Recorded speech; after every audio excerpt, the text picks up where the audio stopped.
Welcome to RPG Book Club, the podcast where we play a little bit of a video game and talk about how it makes us feel. I am Sam Allman. I'm David Bernard Hauk. I'm Maddie Grace Webben. And I'm Trish. And today we will be playing the ending of Persona 2 Innocent Sin and all of the names from a hat of which that entails. But before we get started to talking about all of that, how was everybody's week? Terrible. Next. Yeah, mine's been tentative. So the weekend was nice. What did I do on Saturday? I don't even remember. But on Sunday, I had my DSA chapter's local convention, which was honestly excellent. Here's the thing. When these conventions happen, as a leader, as not just a person with my own skin in the game, my own political beliefs, but also an actual leader responsibility, there's a few things that need to happen for me to consider a convention or meeting to be quote-unquote good. Okay?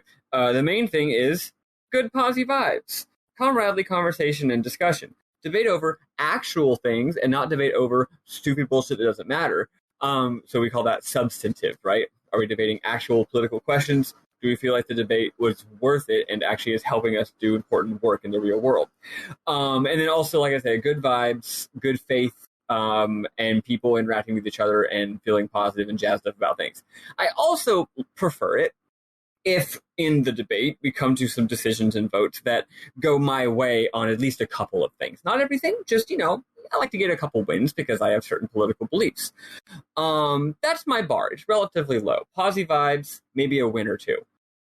Turns out I got posy vibes and 100% win rate. Nice. It was fucking great. Every single thing I wanted to go a certain way went the way I wanted, which again is not even a requirement for me to say that something went well. But it did. So it was awesome, and the vibes were extremely good. So by the end of it, everyone was like, man, what a great time we all had. I'm glad we had all this great conversation. And I'm like, yeah, and also, I do it again. So that was really fun. Sunday was great. Ever since then, it's been really lousy. My parents are visiting in 2 days, and, parents being a tran, it's always difficult. It's shenanigans. I had to send a very difficult email, and then I had a difficult phone conversation, and the outcome of the phone conversation was actually not that bad. It's, sometimes you wish for you're kind of hoping for a yes or a no, or you're hoping for like a sign from the universe that something is either good or bad, and instead you kind of just get a vague, non-committal shrug, and it's honestly kind of worse than a yes or a no. Yes. So it's like you're hoping that by the end of this conversation, I'm going to know a little bit better how to feel about this whole situation, and then you're like, yeah. So that's where I'm at, which is not the most fun thing in the world, but whatever. I can't win them all. So So Saturday's going to be maybe it'll be really good. Maybe this will be the first step in rebuilding a relationship with my parents. That will be nice and good. Or maybe it won't be that way at all. Who knows? You'll have to tune in next week to find out. Well, I hope it goes good. I'd like to not be the only trans person I know who has a very good relationship with her parents. I also would hope that. And like I said, it didn't go terrible. It didn't go terrible. I just wished I wish I had a little bit more of a feeling about how it did go. Right? So yeah, it was exhausting though, that's for sure. So we'll next week will be whatever it is. Or next week, Friday, Saturday will be whatever it is. Fun. Having a 5-year-old is a lot. Having my 5-year-old is a whole lot. And these last couple of weeks, Scarlett has developed 2 absolutely mind-boggling, irrationally frustrating habits. And one of them is that she still refuses to listen when you're talking, but now she gets mad that she wasn't listening. So, for instance, I will be like, hey Scarlett, I love you. Have a great night. Snuggle up in bed with Glow Bear. And she'll say, huh? I was like, all I said was, good night. I love you. And she'll be like, no, what was the other thing? And I was like, I'm like, I just was saying goodnight, I love you, and snuggle Glober. She's like, no, what were the words? And then she spirals into screaming for 3 hours, and she doesn't even remember why, because she's just cranky and she's 5 and big emotions are hard when you have a little body, etc., etc. I know all of the science behind it. It doesn't mean that I like it. And I hate that I relate to that. yeah, it's super duper frustrating. And so those, you really just kind of just have to wait them out, because she doesn't believe you that you're saying what you said. And so you just hope she forgets that she's angry and you do something else. I think that you should tell Scarlett that you're going to cancel her for invalidating your lived experiences. The other thing that she's doing is even more mind-bogglingly frustrating, but Karma hates me and made it even worse. So she has the irrational fear that we're going to vacuum up all of her toys, and they're going to get sucked into the big pet turbine vacuum that we have that has brushes and stuff where like it'll mangle whatever it sucks up. And so she does not want us to vacuum the whole house. She gets super mad and won't let us do it. And no matter how many times I'm like, Scarlett, your toys are big. The vacuum sucks up small things. It is impossible. The other day, there was a clog in the vacuum cleaner hose, and somehow, I don't even know how, like one of her toys was actually in the hose and was what was causing the oh no! And she saw it. So now she won't believe me that it will never happen, because the only thing me and Summer can think of is if it was like wedged in the couch, and when we were like getting like food debris and stuff in between the cushions, it was down there and got sucked up in the tube, because every other time we're like using the tube, we have one of the attachments on the end, which would then be too small of a hole and toys could not fit through it. So that's like the only thing we could think of is super unlucky one thing happened. And so no matter how many times I try to tell her it will never happen, she'll be like, but it did happen. I was like, yes, but it won't happen like this. And also the room is entirely clean. There's no toys on the floor. It will not happen. Sam, and she's going to be unpacking this trauma like 30 years from now. She 100% is. And then they told me, and I could never trust them again ever since they sucked up my toy into the vacuum. It's been a lot. And the other night, I got her to bed at like 10:30, but I got her to bed at 10:30 without any breakdowns, and that's close enough to a win for me. Her bedtime is like 7:30, so it took 3 extra hours, but there was no yelling, so I'll take it. So yeah, kids are the best. Everyone should have kids. Love the experience, but yeah, maybe not 100% of the entire experience. A little late there, bucko. Having kids seems like it's like the kind of video games that me and Bernard are always joking about that we like, like it mostly just sucks all the time. But no, it's actually really great and you should totally play it. That's exactly what it is. Maybe that's why I don't want to play Dark Souls or anything. I'm like, I don't want to be challenged and then find the fun in it, because that's my everyday. Is being challenged by a 5-year-old. Having a kid is the Halo 1 Level 7, the flood of things you can do with your life. Yes. But one day. What about you, Trish? So last week around this time, I got mysteriously ill, and I don't know what it was for sure. I went and got a test, and it was negative for COVID, but it sure was a respiratory illness that also gave me nausea and has left me with a lingering cough and an inability to breathe through my nose well. So I think that might have been COVID. It probably was. So a lot of I several- read that. Yeah. Yeah, a lot of people in my life test negative when they start showing symptoms, but then they'll test positive like during the height of their symptoms, which is frustrating because you're contagious when you start showing symptoms. So if people are oh, I feel bad today. Oh, it's not COVID. Let me go to this concert and infect a lot of people with COVID, and that sucks. So I did nothing like that. I stayed home the entire time. Yeah, and it took my weekend from me, so that's just absolutely great. Especially because I had a bunch of stuff I wanted to do that weekend. But then I got that stuff done after I recovered. And I will say, as a fun, good thing, because overall times have been pretty decent. I've went through. I don't think I started before last week, but me and one of my girlfriends went through. I've been showing her Trigun, and we finished that. She was super into it, which made me very happy. Because that's one of my favorite anime, and one of my greatest loves in the universe is going through something I adore with someone I love. Yeah, of course. And seeing that love reflected back, even in a small portion. It's also just fucking great to rewatch that show. It's so fascinating. I love seeing something that very clearly, if you know what to look for, I mean, even if you don't really know what to look for, it's a show that had a budget of $10 and they managed to make that stretch to such a level that you're like, holy crap.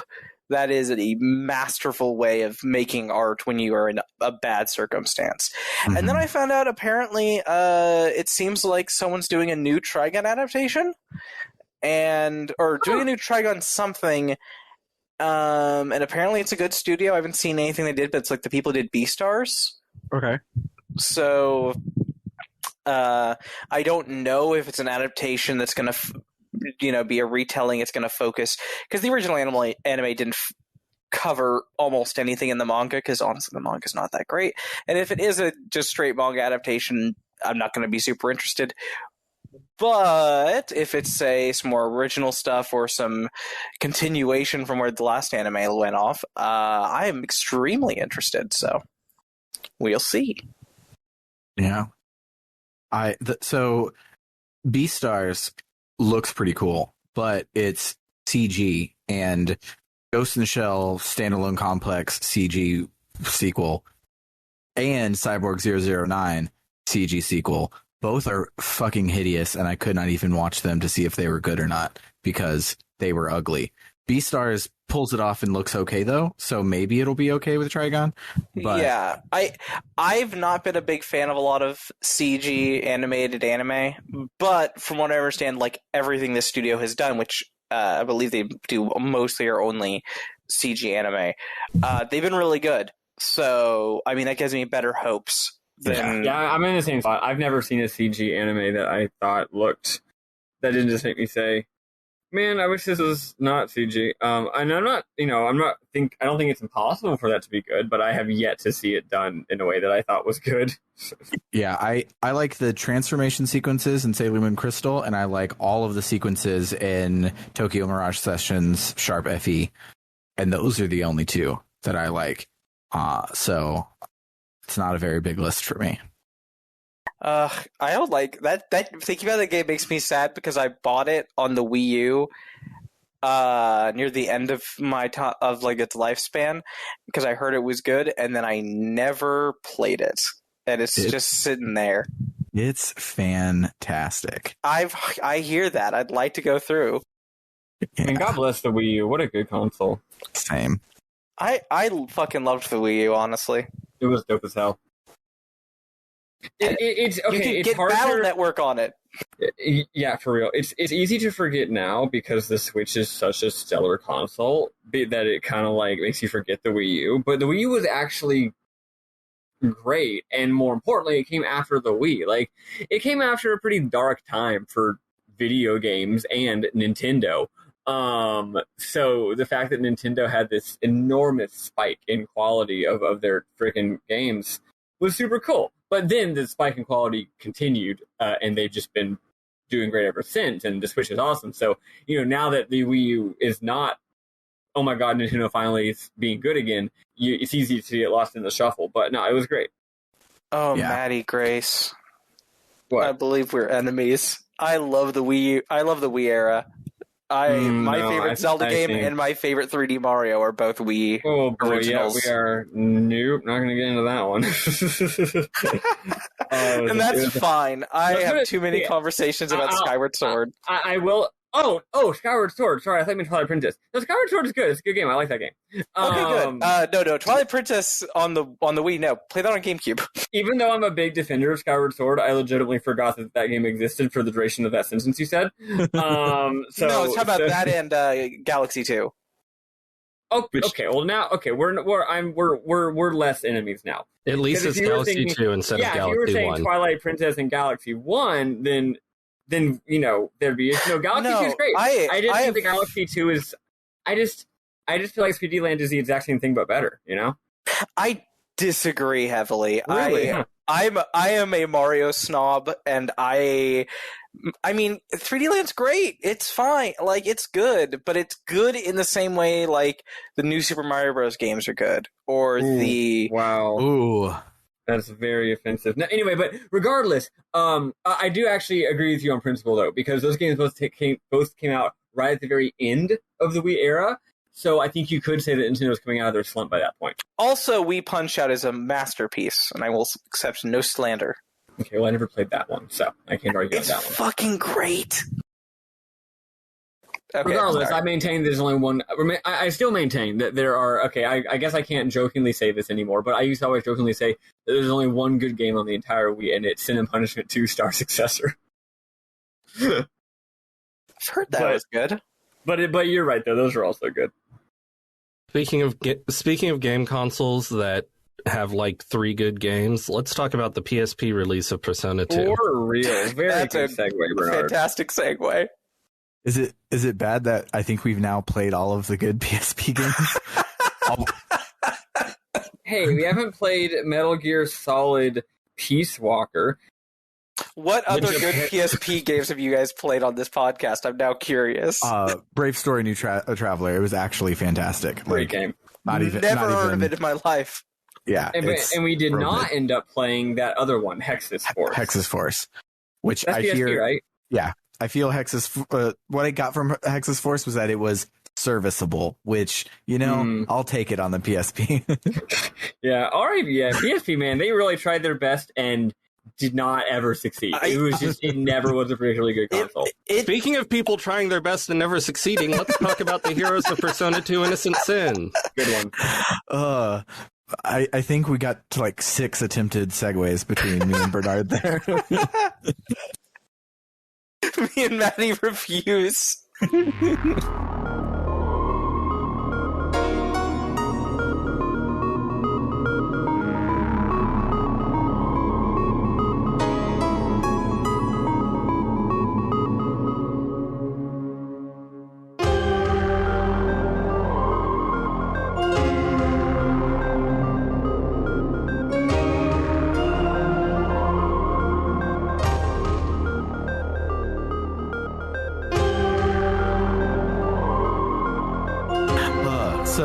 Bernard, what happens in this game this week? So, our heroes need to go through a lot of dungeons. First, they need to go to the 4 temples throughout the city and collect the 4 crystal skulls. You can do these in any order, and apparently the order changes stuff about the dungeon's layouts or something. They make a big deal out of, like, figuring out the pattern, the order, and I'm like, whatever, I just did them in a random order and it was fine. Bro, I just want to grill. In the Aquarius Temple, the gang runs into some Last Battalion mechs. Their pilots mock June, calling him a marionette. The gang kicks their asses. With their dying breath, one of the mech pilots tells June that he doesn't even know who was supposed to be seated here. June clutches his head and says, "Mama?" Maia's like, "Are you okay?" And he's like, "Yeah, of course, I'm fine." He grabs the skull. In the Scorpio Temple, the gang finds Shadow Aikichi. He's embracing Hanakoji, and she's skinny now. I fucking hated this so much. I hated it so much. which sucks because I end up liking some of it, but the base concept, no, fuck you, game. So Hanakoji joined the masked circle to become thin again. We find out that when they were kids, Hanakoji liked Aikichi but rejected him for being chubby, and she feels terrible about having done that. Then when they got older, Aikichi got thinner and Hanakoji gained weight. She was ashamed and wouldn't let Aikichi find out who she really was. Real Aikichi tells Shadow Aikichi to get away from Hanakoji. The gang fights Shadow Aikichi. After the fight, Aikichi hugs Hanakoji and tells her he doesn't care what she looks like. It was her big heart that he loved. He says she was nice to him when everyone else made fun of him. She didn't treat him any different from anyone else. I'm not sure where the whole rejecting him because of his weight thing fits in, or if I misunderstood something. It's easy to misunderstand something in this game. Anyway, they hug, and the word love appears over them, and everyone's happy, even though Aikichi was very cruel to her before he knew who she was, and was being very mean about her weight. Yeah. Which... Also, if it's funny, like, it would make more sense if he was being mean about her. Well, okay, if he used to have a weight problem, you could say that he was projecting his own former self-hatred or whatever. But I feel like it would all have made sense without the mistaken identity thing. Like, you know, she used to bully him, and he still heard about it, so now he's bullying her, and like that would actually make significantly more sense. Yeah, agreed. So the weird contradiction there, the way I interpreted that, was that he got a crush on her because bullies were making fun of him, and she stood up for him, and then he was like, "Hey, I like you," and she was like, no." Mm-hmm. Yeah, which makes sense. It's like, I'll be nice to you, but I'm still like, I do actually still kind of think that you're gross and would not be like, don't want to be seen with you in public, you know? Which is very mean, but it's a real human thing. Yeah. Mm-hmm. So the gang grabs the skull and heads to the next temple. In the Taurus temple, the gang meets Shadow Lisa. She says Lisa seems relieved to have revealed to everyone that she doesn't speak English. But what about the other things, like swindling money out of, quote, perverted old farts, unquote, and experimenting with those, quote, nasty drugs, unquote? So that's interesting. She taunts Lisa more, saying Lisa sucks and stuff like that. Lisa says she's different now. Her dream 10 years ago was to marry her first love, Totino's. Shadow Lisa says the Totino she loved died back then, so he'll always belong to Shadow Lisa. Lisa says she won't let anyone tell her her feelings. Totino's feelings are his business, but she loves him, and even if he hates her. Shadow Lisa says she doesn't care about Totino's feelings. He belongs to her. The gang fights Shadow Lisa. This whole scene was boring. Yeah. Underwhelming. After the fight, though, we have an interesting scene. Lisa tells Totino's to not worry about all the stuff she said about him. He can say, "I'm happy you feel that way," in which case she is very happy, but they grab the skull and continue saving the world instead of making out or whatever. He can also say he's either only interested in Maia or only interested in June, in which case Lisa says she'll work hard to become such a catch Totino's won't be able to ignore her. Weirdly, Maia or June don't really react to these options. Also, I mean, they were paying attention. They were just kind of spaced out. Ignoring the possible solution there. But if I remember correctly, isn't also one of the options I'm interested in Aikichi, which is then treated completely like a joke? Yes, you can also say, "My heart belongs to Aikichi," and that pisses Lisa off because you're not taking this seriously. It's like, fuck you. What if my protagonist is taking that seriously? Then he's wrong. The obviously correct interpretation here is that the game is doing a little humorous homophobia, but my interpretation, which is much better, is that the game's just like, no, you obviously aren't into Aikichi because he sucks. I mean, you have the option to be into June, so... and the game treats that as normal, which is surprising. No, you're right. I forgot. I both forgot and didn't think about the fact that you just said that just now. But yeah, it's just like, no, fuck that. It's like, no, come on. Him? I do like the fact that the game treats that as just like an option, an interpretation, and it's not like homophobia, as you said. It's still hard for me to invest in it, which, I'm gay. I should be able to invest in a gay relationship just because June feels still like such an underdeveloped character. Yeah, he's like, it feels like the actress who played Yukino wanted off the show. Yeah. So they had to write in a character to fit in there. So they're like, too true. Fuck, June. We'll make June the character. A lot about this story does feel like it was written episode. Yeah, you know what? I feel like I've got deja vu. Like me and Bernard have had this conversation before about a different work of media, where it's like, yeah, these are all problems that are the kind of problems you get if you're writing something week to week serially, except you aren't. So why is it like this? I mean, I think the simple answer is I think some people write so linearly that they can get themselves into the same writing problems you get from a serialized story. Mm-hmm, mm-hmm, mm-hmm. Out of an unwillingness to edit your previous vision or, edit shit. Or honestly, maybe they didn't have time. Yeah, and also I can't imagine, especially with like time scales, I can imagine because ideally you have the script of your game written like in pre-production, right? But I can definitely imagine a situation where like you got to get the script out the door, or like, I mean, it's a game, so you're working on it. I know you're actually working on it like in tandem with other things, of course. It's not literally like a movie, right? But like I can imagine like, oh shit, we kind of wrote ourselves into a corner here. Yeah, we could go back and change earlier stuff, but maybe it's like too big of a problem to just like go back and add a few extra scenes earlier or change things. Maybe it's like, oh, this would require a radical restructuring and revisioning of the whole narrative. We ain't doing that shit. So I can definitely tie it together as best as you can. I could definitely see that being the case just because of how much text is in this game. Yeah. Yeah. Mm-hmm. Yeah, that's what I was thinking. Is games are so big that like you build dungeons around plot points in RPGs, and so it's like,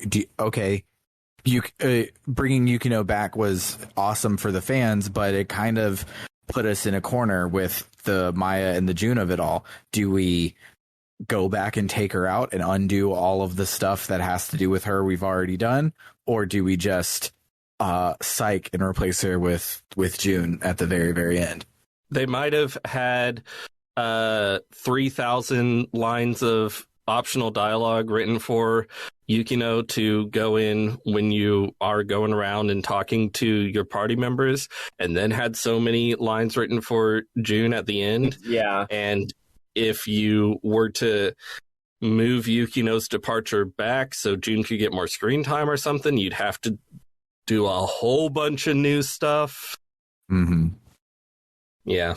Making games is hard. Yeah, it is. It is indeed.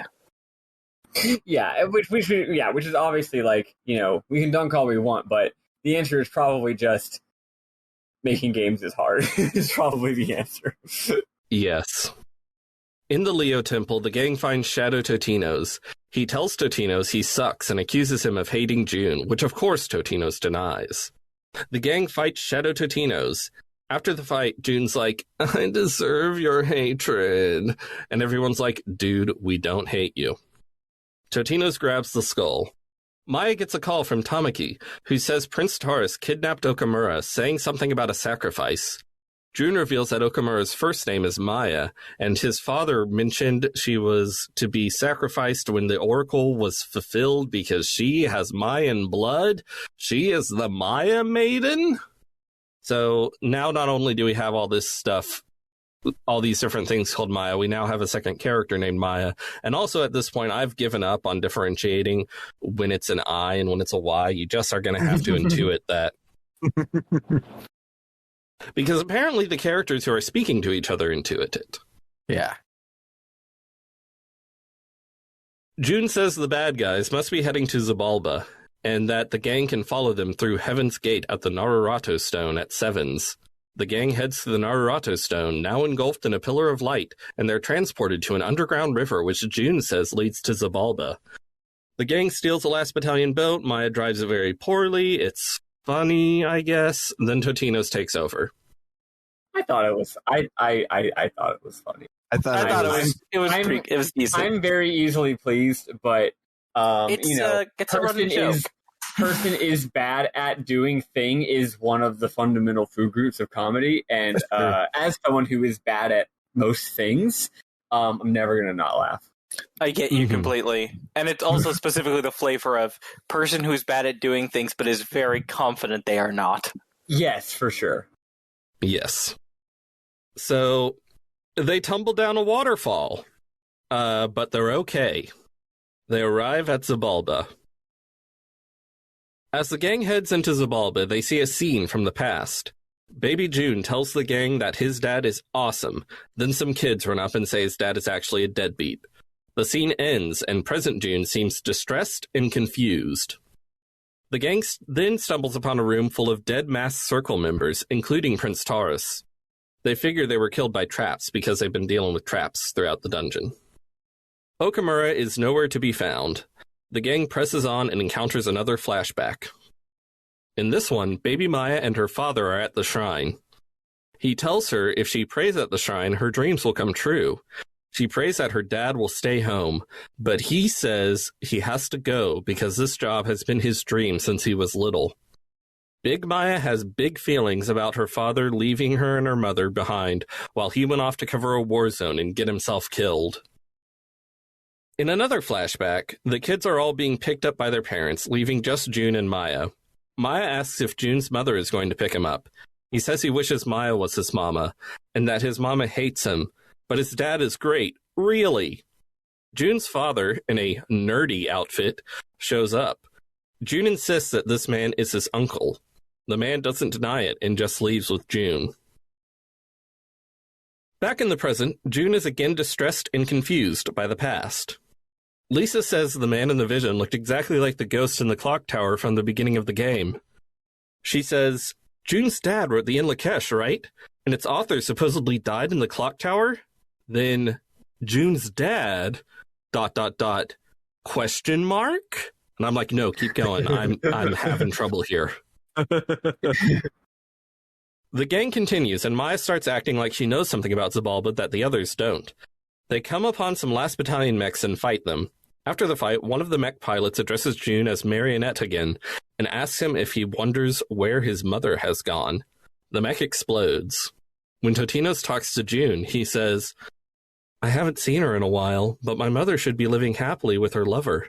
After we left Sumeru 10 years ago, I was shunted from one school to the next, and caused problems wherever we went. That's why I've lived with father ever since. To mother, I'm nothing more than a nuisance. My head's hurting again. As the gang has been going through Zabalba, they have also encountered strange phenomena which can be explained by their thoughts becoming reality. Maia says that their thoughts are becoming reality. She can't figure out the pattern to it, though. She hypothesizes that there's an outside force determining what thoughts become real. Maia says, to be safe, don't think of anything scary. Aikichi immediately thinks of the scariest thing in the world to him, and his father appears, except made of gold. Metal Daddy attacks. Metal Daddy! Metal Daddy. If I had a nickel, every time I thought about the scariest thing in the world, it was my dad, but made of metal. After defeating his father in combat, Aikichi feels great. The rest of the gang is annoyed with him. They continue on and encounter another flashback.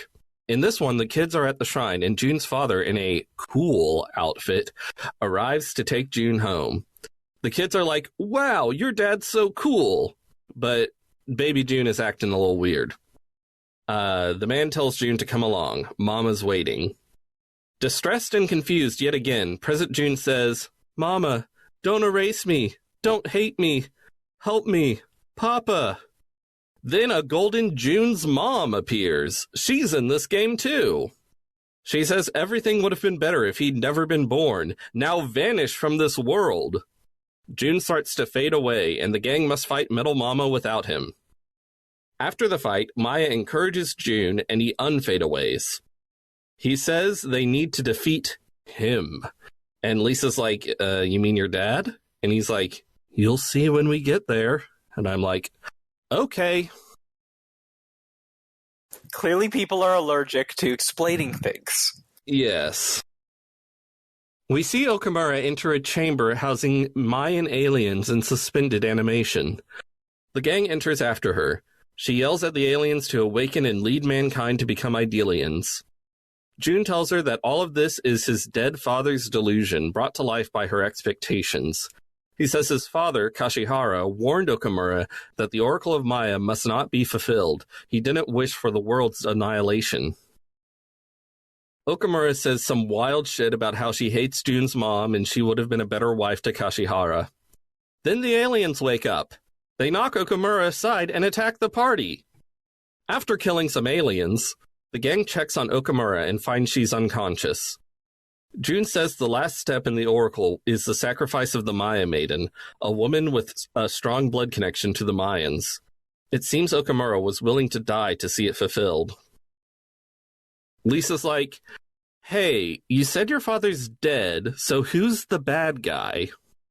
Maya steps in and says the bad guy is, quote, an imposter born from our beliefs, just like our shadows, like the other me created by the circulating rumors.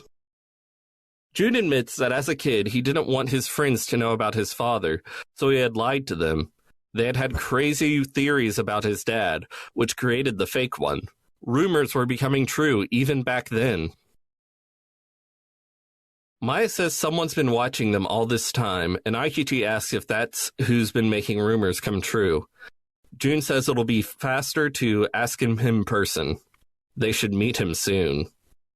The gang finally makes their way to the heart of Xibalba and is transported to a place which looks like Philemon's gazebo, but red. Before they can get their bearings, Hitler floats down, holding the Lance of Longinus. He taunts them, but Maya says they've beaten everyone else who can use the crystal skulls. He's like, oh, the skulls were worthless from the start. June's like, what? Then why did we have to go through 4 dungeons? But Hitler says it's time for a boss battle. He warns them that this is the true Spear of Destiny, and the power of Nyarlathotep is very real. After they kick Hitler's ass, he says they put on a good show and transforms into June's father, the cool fake one. He welcomes the gang to the world of the collective unconsciousness. He says this is where the guinea pigs known as humans are born. Quote, all human egos are born here and return here, into me, who is like a father to all. The crystal skulls and Xibalba are only a fragment of me, manifested by your kind's yearning for such things. An alien spacecraft will lead you to becoming gods. You guinea pigs are such fools. You cling to fantasies by desperately rationalizing them. Aikichi's like, who the hell are you? He says he's June's father. June wished for him to exist, so he does. June says he never wished for this, he just wanted everyone's dreams to come true. The false Kashihara summons the real Kashihara, suspended on a floating cross. Real Kashihara apologizes to June and says, I wrote thee in Lakesh, in the hopes that your generation would become ideal humans who would never have to suffer. But that was a fantasy. The people's hearts cannot create anything if they rely on a dream to search for their dreams. I was a fool. Now we see a vision of Queen Aquarius, the woman who was stabbed last episode, still on the ground, but her mask has fallen off. She says she hopes June finds happiness. False Kashihara says to June, don't you recall that woman telling you her dreams of staying young and beautiful? Her face when she found out her son was Joker was a real sight to see. Queen Aquarius, aka June's mother, appears suspended on another cross. She says, June, forgive me for being blind to everything but my dreams. June is, as you might imagine, distressed and confused. False Kashihara says, confused. Me too. False Kashihara says, apologizing to your father, condemning your mother, you desired all of this. Smile a little, you're contradicting yourself. Lisa and Aikichi try to beat up False Kashihara, but he knocks him around. He says, well, June, if you won't do it, then I'll execute them for you. He zaps June's parents with lightning, and they disappear. Maia says she'll never forgive him. He briefly turns into Maya's father and says, "Another contradiction. You'll forgive anyone. Your big heart is your whole shtick." Which was very funny. That's some real Final Fantasy V writing. Really, he should have said that in a Benoit Blanc voice. Your big heart. It would be funny if this game had voice acting, and in the scene with Maya's father, he just spoke with a Benoit Blanc voice. That would be wonderful. And it's not addressed or explained. Anyway, Maya's father turns back into Kashihara and says, "This is my world. If I wanted to end your measly existences, I could do it without lifting a finger. Still hot on taking me on here, knowing you have no chance at winning? The contradictions keep piling up." Maia says if she gave defeat a second thought, she'd never reach her dreams. Time for the final boss. False Kashihara transforms into Great Father, a being formed of 5 bodies which seem to represent the gang's fathers, because everyone in this game has daddy issues. Yeah. Great Father says, "It is a father's nature to be the ultimate obstacle to his child. Very well, reach for your future with all your strength." The gang says they'll create their own futures. Then they fight. After the fight, Great Father says, "Incredible. I've witnessed the power you've fostered. Well done." Great Father takes the form of Kashihara again. That motherfucker Philemon appears and says, "As playing the role of a father made you soft-crawling chaos, Nyarlathotep, I think now you should better understand what I said." June's father, a.k.a. False Kashihara, a.k.a. Great Father, a.k.a. Crawling Chaos, a.k.a. Nyarlathotep, says... A.k.a. Hitler. A.k.a. Hitler, says, "Huh, you were right that these humans may make for good test cases." Lisa's like, Philemon? What the fuck? Philemon says, "We are the sources of people's souls, incarnations of the collective unconsciousness, invisible from one another. Indivisible from one another, excuse me, sorry. We have watched man's strivings for eons. I lead those with strong hearts, and the crawling chaos drags the weak into the abyss. All of this is to ascertain if man's souls, riddled with contradictions as they are, can evolve into something whole. You all showed that potential. If there were more like you, man could someday reach a perfect state that understood its purpose." Maya's like, "So this was all a plot by you two?" Nyarlathotep says, "It'd be more accurate to say just you. The best he can do is watch. But me, I'm different." Okamura appears with the Spear of Destiny and stabs Maia. Lisa tries to cast Dia on her, but the bleeding won't stop. Philemon says, "Nyarlathotep, this was your reason for creating the legend of the Spear of Destiny." Nyarlathotep says, "They say that when Jesus Christ's corpse was pierced with that spear, blood continued to spill endlessly. You humans have passed that legend down for 2,000 years. It's one hell of a strong rumor. A fatal wound would take effect immediately." Maia tells the gang she realizes what's worse than being forgotten. It's chaining down others. She tells them to forget about her. They say no, she'll recover from this. They'll be fine. Maia says, "Listen to me. Anyone has the power to achieve their dreams. Don't worry. I'm sure you can all..." Maia dies in Totino's arms.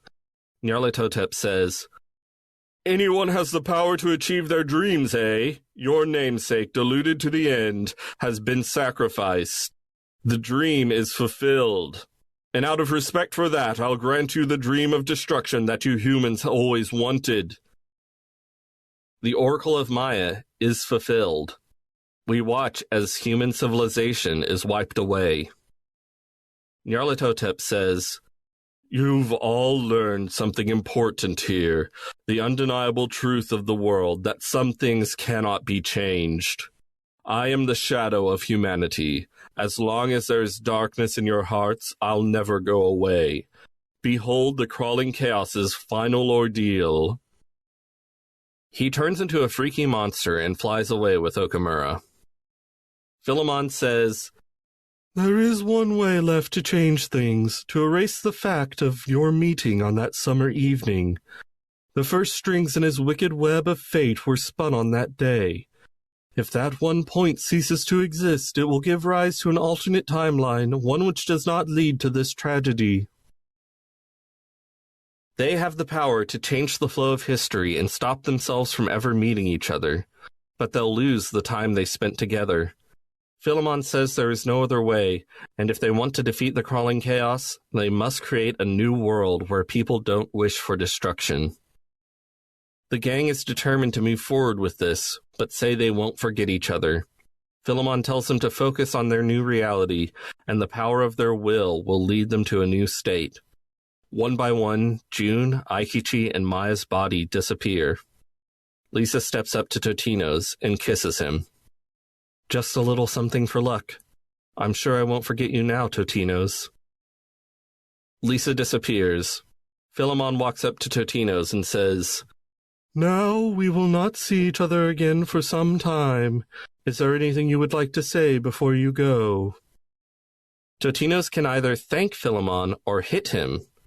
If he thanks Philemon, Philemon says, There is no need to thank me. I shall pray that you break through the unwritten laws of destiny and remember each other. Farewell. If Totino's hits Philemon, his mask falls off, and he takes on the appearance of Totino's. He says, I am Philemon, a dweller in the rift between consciousness and unconsciousness of all souls. I am you, you are me.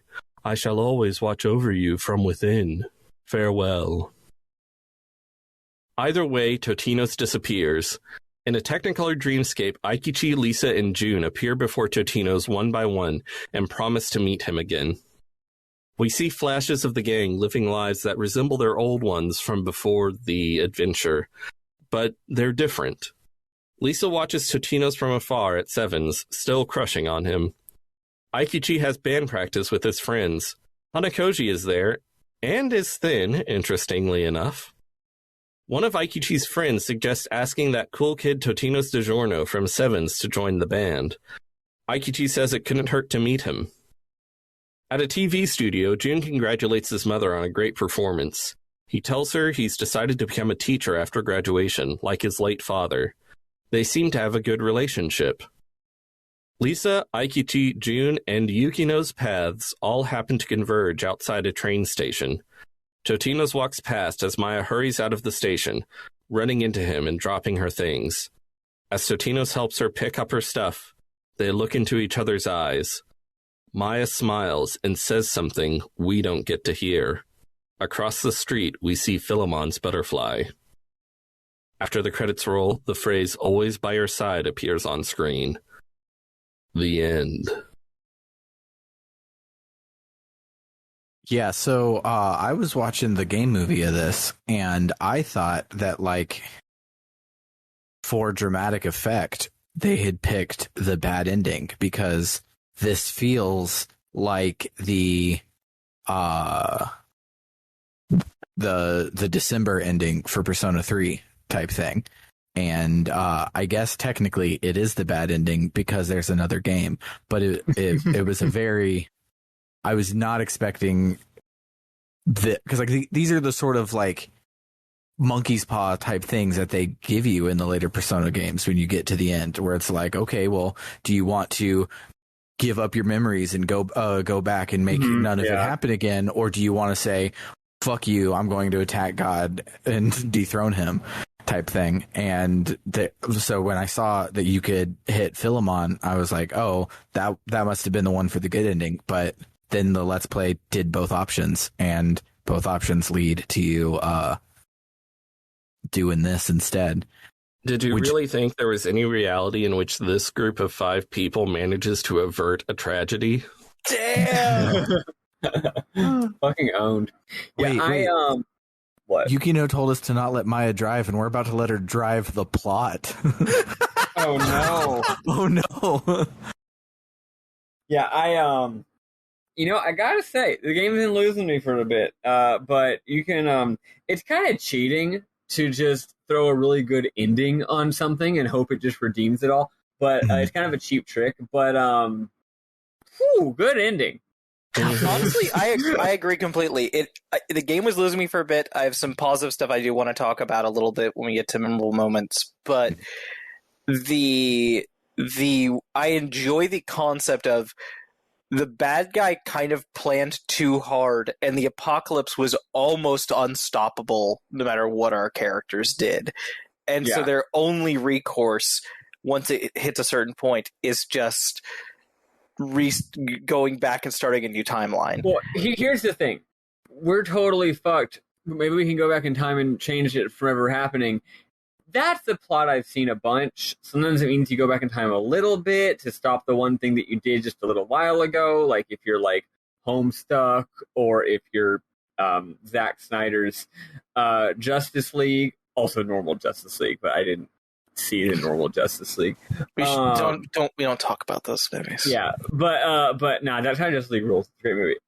But anyway, the point is, it's a pretty passe plot. But when you do it at the end of your game as a cliffhanger, much better, much better. Well, and what I think specifically is different about the use of the trope here is it isn't a let's fix everything. It is this is our only option. And in doing this, we are permanently altering the scope of our lives, and we won't even remember any of this happened. This is a solution that fucks them all over in a way they can't it's the kind of maybe enough of this timeline will rub off on us that we'll get we'll remember or will happen to come back together again. But that's not something they can know, and that's not something they can really force. And that's interesting because it means that this is a loss for them, even if it's a win. Well, sort of. What's interesting about it to me is that it's a sad ending from our point of view, watching the story, and it's a sad ending from the point of view of the characters at the point of making the decision. But it's always funny because, in the new timeline, they don't know what they're missing. Right? That is true. So it's complicated. It's a funny thing where it's kind of not a sad ending at all when you think about it from the experiential point of view of the people in the new timeline, but from a narrative point of view, after having gone through all of this growth and change, in a sense, it's what I like about it is that it feels sad, but you can't put your finger on what exactly, what are you sad about? You know what I mean? It's pretty neat. It's very neat. I dig it. I also really love. So this has happened to me several times in my life. The most important one for me was Inception. When Inception came out, I was working in the movie theater, and while you're working in the movie theater, you often will go into the movie before it's even over, so you can stand at the front, turn around, and watch people so that they feel bad and clean up after themselves. So that big, huge movies are easier to clean, because otherwise it's just going to be 300 people's garbage, and you lower it down to 50 people's garbage. It's a neat trick. Love it. But doing that and having seen the last 10 minutes of Inception before the rest of it, my brain was hyper guessing, trying to figure out what the fuck movie even was on screen, so that when I went back and watched Inception, I kept thinking of the ending and my thought of how that worked and everything, and tried to piece that together going forward, and it did not work, and it ended up making the actual twists and development in the plot even better. And CFW, you're sad that Christopher Nolan didn't make Memento 2, so you just decide to watch Inception Memento style. I get what you mean, though. My dear one of the big differences between my dear friend, the game professor, and I is he is super anti-spoiler in any context or reason. And I am very sometimes spoilers make things more interesting. Yeah. And one of them is situations like that where you know part of a story before you know the rest of the story, and it changes the way you experience it in a way that is that the intended way of experiencing it? No, but I'm not going to let someone else's expectations guide how I experience art. And if it's interesting and fascinating and it changes how I see it, then that's cool. My favorite is when you hear a spoiler for something, and out of context, it sounds like the stupidest fucking plot twist in the world. So then you get to watch the actual art and determine whether or not, in like the whole movie, you're like hoping that it's going to turn out the twist isn't stupid. Because, you know, you can make any twist sound stupid out of context. I mean, we've talked about this. Game YouTubers, you can make any art, no matter how good, look bad if you make a dumb soy face at it in as part of a YouTube video and then laugh at it. Like, it's not hard, okay? You know, people make an entire career out of talking about how this latest indie game is really stupid and sucks, and they're just presenting it because they care about getting clicks. Yeah. But you can do that with endings, with plot twists especially. So if you say it on paper, it's like, yeah, and then this happens. And you're like, that's fucking stupid. And then you watch it and you're like, oh.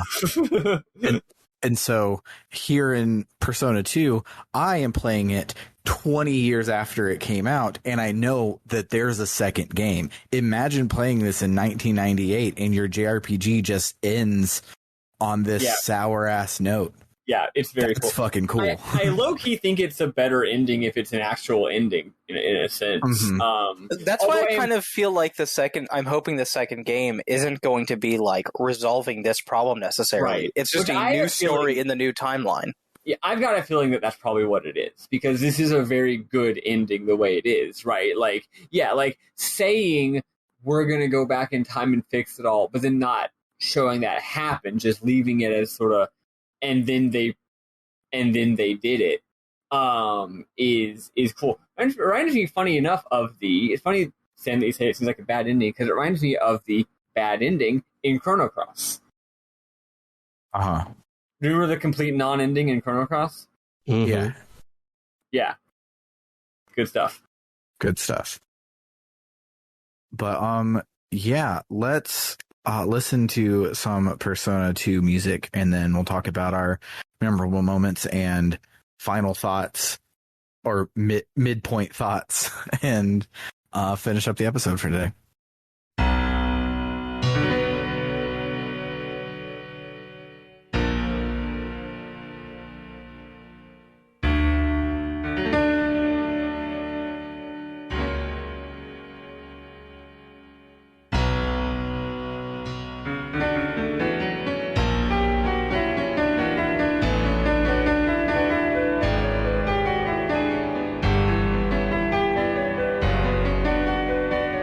So I only have one because I was watching the video and skipping over NPC dialogue in the video, because I loaded it up today because I vaguely remembered, all the stuff that I have is about 3 hours. That was actually 7 hours of the video that I had to watch in about 2 hours today. So I was skipping over NPC conversations, skipping over boss fights so that I could get caught up.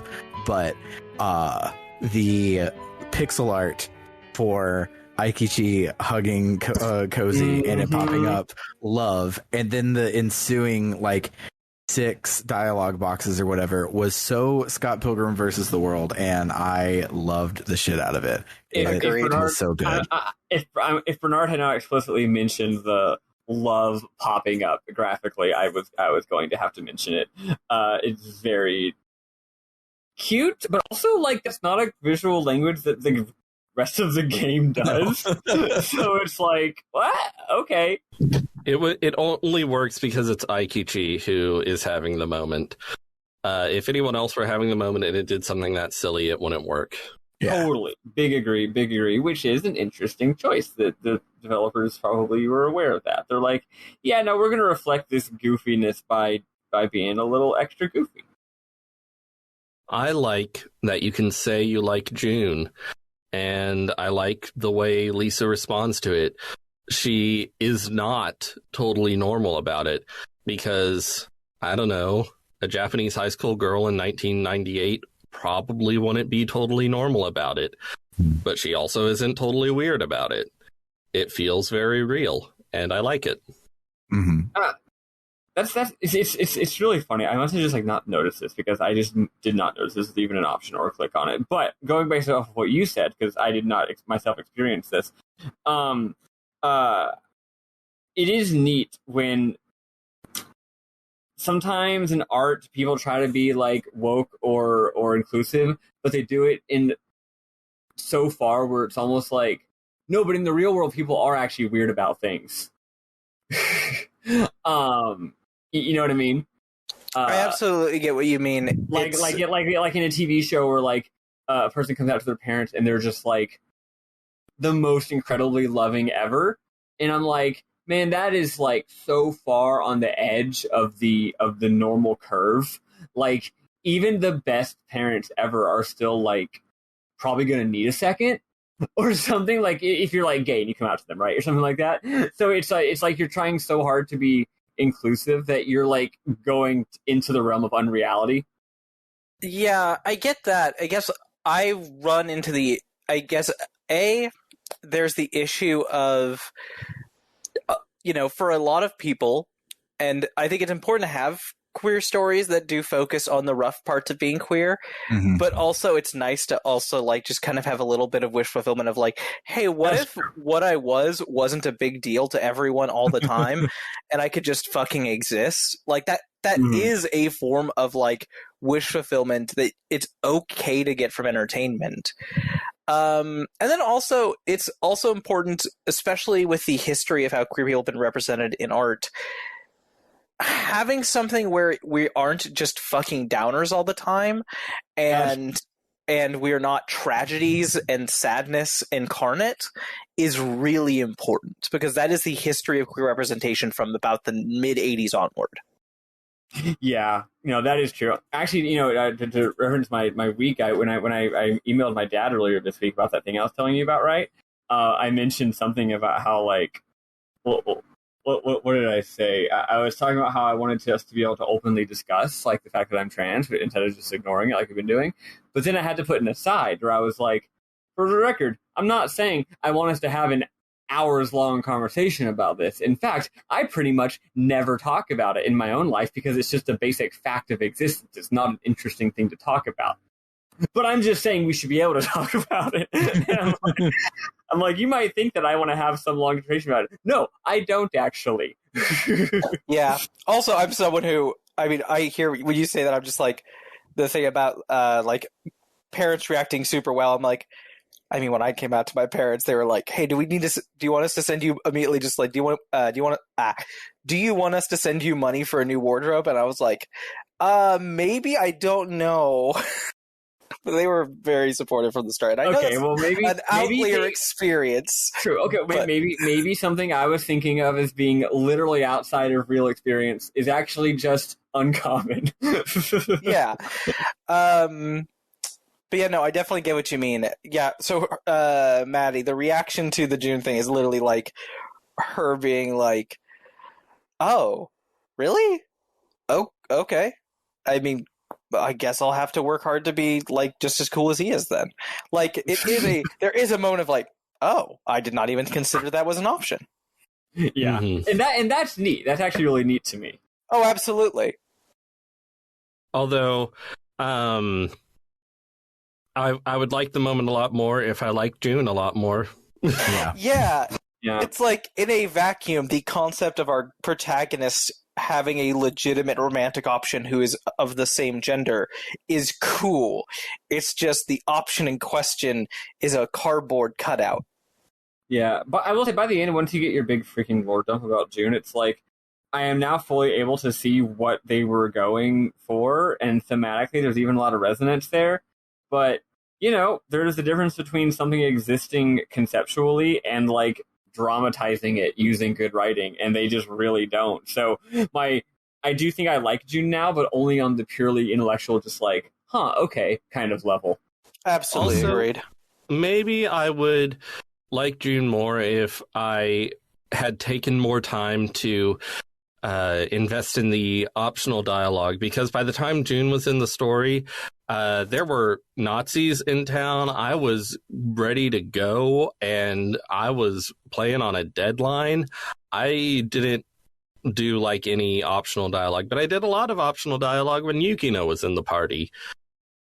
So That's true. It's a way your subjective experience can kind of affect how you see the story.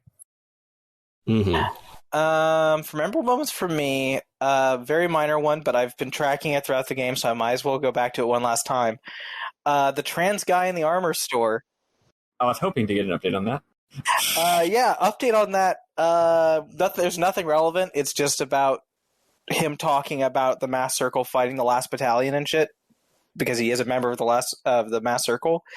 But when you talk to your party and they comment on him, they don't misgender him anymore. Minor win. Yeah, that's cool, actually. Offset a little bit, the trans woman's just gone. Like, there's just no explanation or anything, just like that map just has different NPCs now.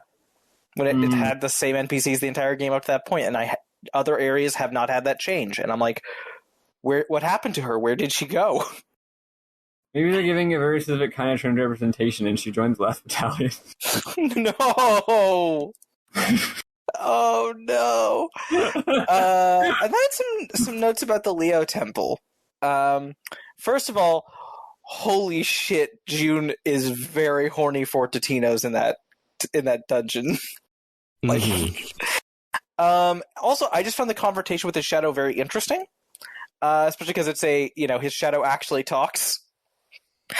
And I found the protagonist's characterization interesting in general throughout the game.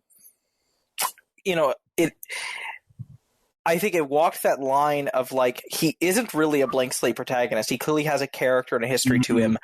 And we're not really lore dumped about it. We just get snippets of it and hints about it for you to kind of put together and think about, which I think is really fascinating. And this confrontation about it, which is basically just about the fact that he's someone who puts up this image of being like the cool loner punk when he has a lot of really mundane goals and desires that he doesn't want to really commit to or invest in, because if he does, then who is he? Who is he if he isn't the cool kid who fixes his motorcycle in the back of the school and is always playing with a fucking lighter? Like, that is the image he has built up for yourself. And at that age, doing things that go against that kind of self-image is really hard.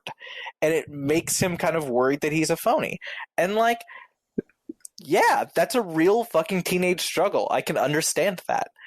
And that's a very minorly done kind of story, but they definitely put enough notes into it, especially with the ending wrap-up focusing on Totino's actually, talking to the guidance counselor about his future like he was avoiding at the beginning of the game.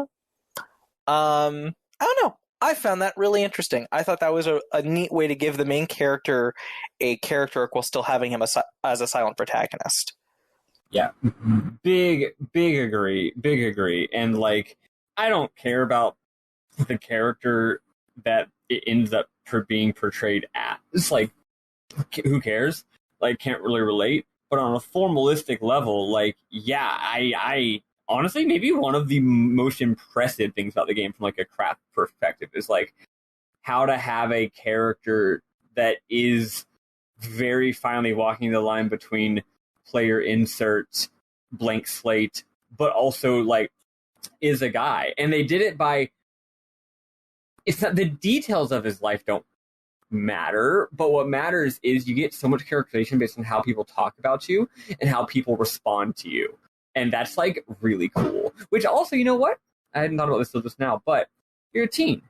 You have a lot of things that are ingrained. Okay, not ingrained, you know what I mean. Nature versus nurture, whatever. But there's a lot of things about a person where it's like, yeah, you have a natural disposition due to how you're raised, due to your genes, whatever. You have certain personality types.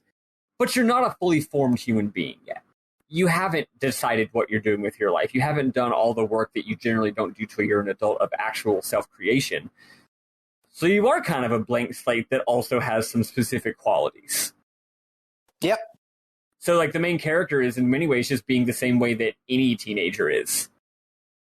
I guess my only other memorable thing to kind of talk about is, and I think this is so weird, as much as I absolutely despise the stuff done with Hanakoshi and Aikichi's whole thing there, I do, against my will, find myself kind of enjoying the romance between them that kind of develops. But it is an extreme, like, it's a thing where I hate feeling this way, where I'm like, I do not think the writers meant him to be this unlikable for me. They meant for him to be a lovable punk character, and I still get notes of that. I still get moments where I'm like, oh, I do like this guy. But then I have to remember all of his fucking worst character traits that the creators probably, like, oh, this is funny. And it's like, no, actually, you kind of poison the well a little bit. What maybe would have made me buy into this more is if in the alternate timeline where Hanakoshi and Aikichi are there and they're being a couple, if she had been fat then... I agree. Completely. Because then it would be like, oh, okay, Aikichi, now I believe that you would like her even if she's fat. It also doesn't even make sense. It's like, why would she not be fat anymore? Like, maybe, again, generous read is that he loved her anyway, and then she just, went on a diet or something, because maybe they're doing a psychological thing where which is fake. This is only true in media. It's not true in real life, but it's like where, her weight problem was like because of things, Man, this game sure does a lot of things where people are certain ways because of problems, because of psychological problems, instead of just like they are that way, huh? Oh, unfortunately, I think we've talked about this in a previous episode, it seems like that's an extremely common thing in Japanese media, maybe Japanese culture, this idea that, like, this X quality of you is explained by XYZ as a problem to overcome, especially in terms of, like, queer traits or traits that are different from the standards of society have to be explained. Like, oh, well, why is this person this way? Oh, well, X, Y, and Z, and don't worry, they'll get past it. Yeah. And that's really kind of the vibes it gets from me in a way I don't appreciate very much. It's a funny way of trying to actually be gracious towards someone in a way that we found to being ungracious. Because, like, the worst thing to say is, this person is gay, and that's bad. Gay is bad. But then a more gracious way to be it is like, this person is gay, and we have so much sympathy for them being gay because, it's because they were abused as a child. But it's like, well, no, like, I can see how you think you're being more great, and that's, for the record, this game doesn't do that. I was making up an example. But it's just like, okay, I can see why you think you're being more gracious. It's like, oh, I don't hate you because you're like this because there's reasons for it.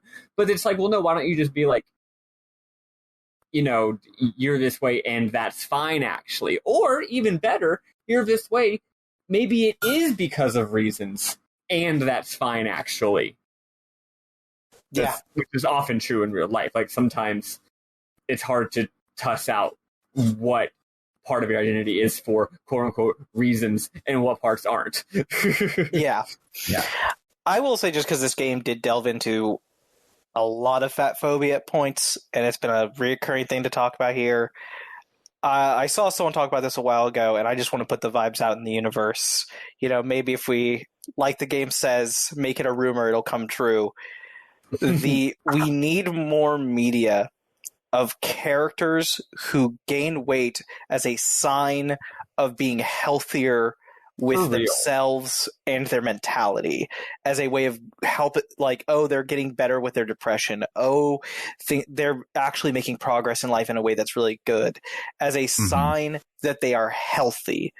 Because the fact that is 99 times out of 100 the reverse is really fucked. And it is not good for people's mental health and self-image. And not only is it very true experientially in real life of a lot of people.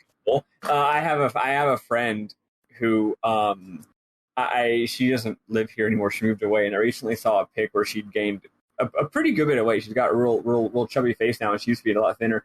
And my first thought was like, oh, good for her. Let's go. Like, well, because a lot of people. I mean, I know people who are just skinny naturally, but a lot of people who are that size are that size because they're being unhealthy to themselves. But yeah.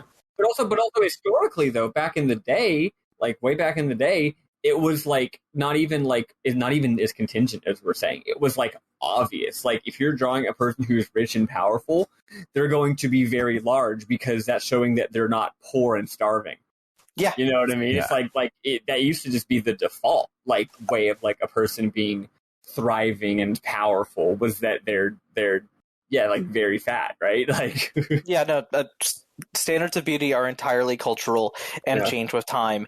And in our context, a lot of our standards of beauty are entirely built by capitalism. yeah. So it's not like what we're saying is even that weird of a concept. Like at least it shouldn't be, is what I'm saying. Yeah, when I got married, I was on keto, and keto is poison. As an ex-keto person, you should never, ever do keto. If you're on keto right now and you're listening to this, it's okay. You can stop. It'll be okay. We'll still love you on the other side. And then I married Summer, and she started cooking me food and loving me no matter what. And now I weigh more than 100 pounds than I did when I got married, and it's great. And I'm very happy that you weigh more than 100 pounds now, Sam. Yeah, 100 pounds more than I did back then. And I am happy for you. That's wonderful. Fantastic. And the best part is it's been like 7 years now. And throughout those 7 years, after a while, I started to see me as the fat Sam and not me as the skinny Sam from high school that was transforming. And so like when I would lose weight or see pictures of me skinny, I'm like, I don't know who that is. I am the fat happy guy, and you can be the fat happy guy too. Just love yourself, and it's okay to eat honey buns. They're good on purpose. That's why they're good. That's it. But any other motivational speeches we need to give before we wrap up today? No, sorry for getting on the pulpit. No, it's fine. You weren't the only one. It's interesting. It's a particular thing. It's actually a new one for this pod. I think probably because we haven't played a game that was so extremely fatphobic as this game before. Do the later games do this? Because the later games definitely keep being bad about certain things, but I can't think of this being a particular issue in this series going forward. The Gourmet King is fat in Persona 3, but I don't remember if it comes up like as a thing. I don't remember his exact social link. It's been literally 5 years since I've played that game. Oh, I was going to mention very brief thing about Aikichi, kind of on the same topic, which is that like I totally agree with what Trish is saying, which is that he's supposed to be like a lovable scamp type character, and lovable scamps have to have negative qualities because that's kind of what gives them their roguish nature. And it's tough because on some level it is a matter of personal taste. Like, what level of someone being shitty? Where's the borderline between shitty in a charming way and shitty in a way that makes you go, ugh? And on some level, it's a matter of personal taste, right? I mean, we see this in our own personal friendships. I'm sure that we have friends that have shitty qualities and other people who we would not be friends with them because of their shitty qualities, right? But it's like, we can look at Junpei as a great example of, I think pretty much everyone agrees that Junpei fucking rules. Yeah. Even though he also is shitty in a number of ways. And another example, the reason I run on this whole sentence was I wanted to mention an example from this podcast. Everyone's favorite sweet, sweet lad, guy from Lost Odyssey. Jansen. He has so many negative qualities.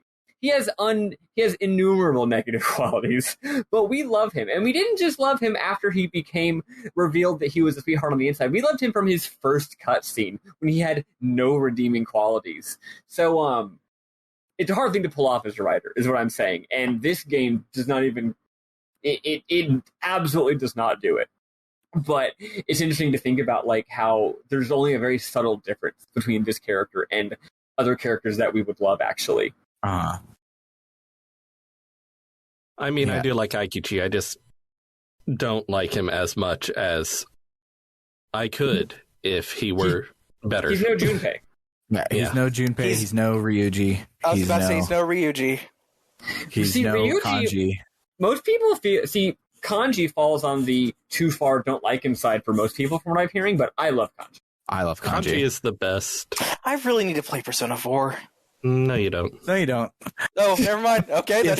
If Nah, you can play it. Nah, that's good. I mean, it's good. It's a good game, but you don't have to play it. You don't need to play That's it. true. There's Yeah, lots of games out there. Okay, but I'm someone who sees consuming certain media as a requirement, and I know that's not healthy, but it's the way my brain functions. Speaking of other games, I have a question for everyone I wanted to ask, actually, because by the end of this game, I think that this comparison is very necessary. This game versus Xenogears.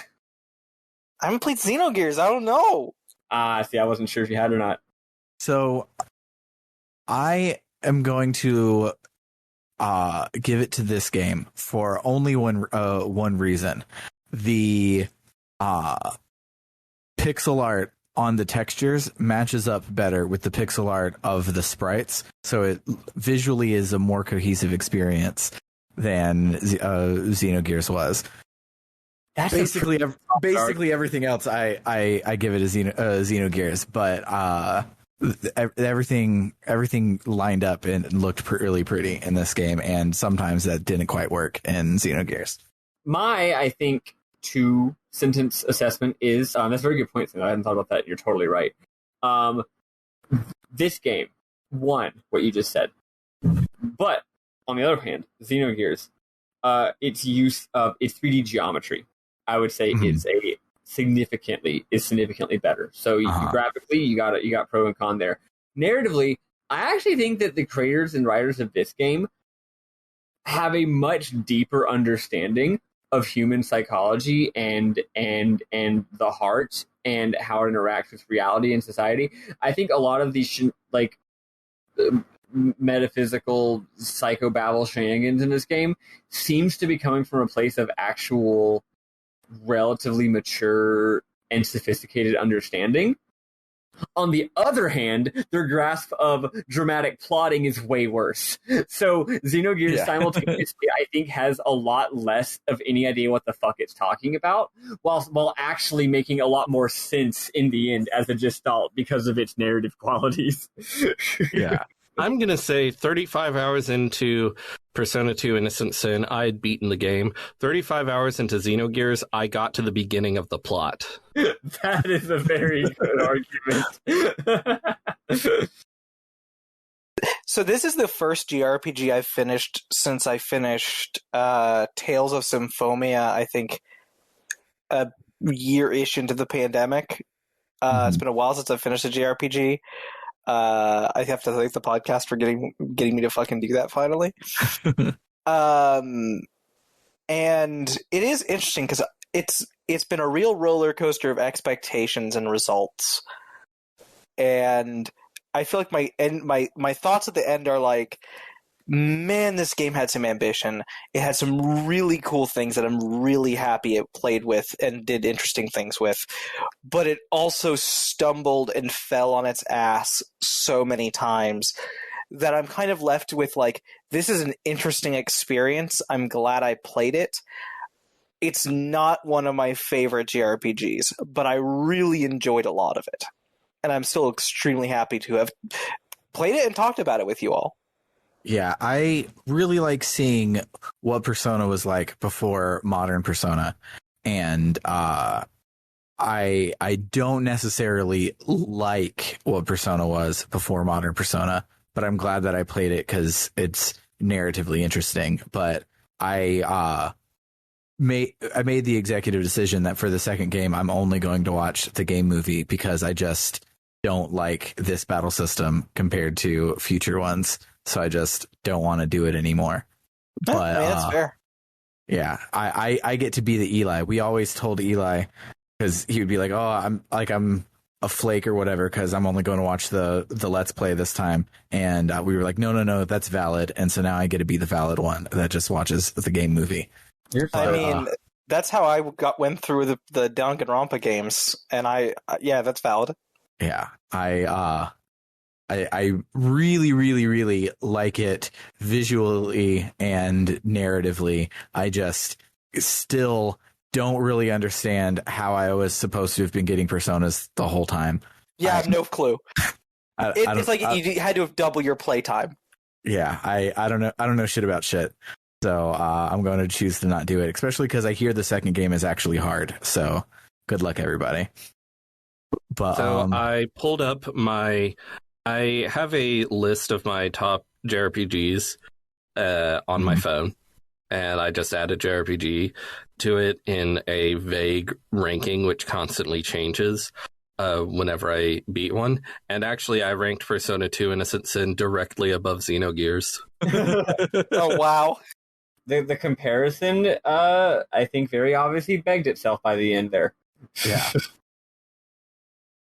But yeah, so next week we're going to take a short intermission and we're going to watch one of the Shin Megami Tensei OVAs. I don't know which one.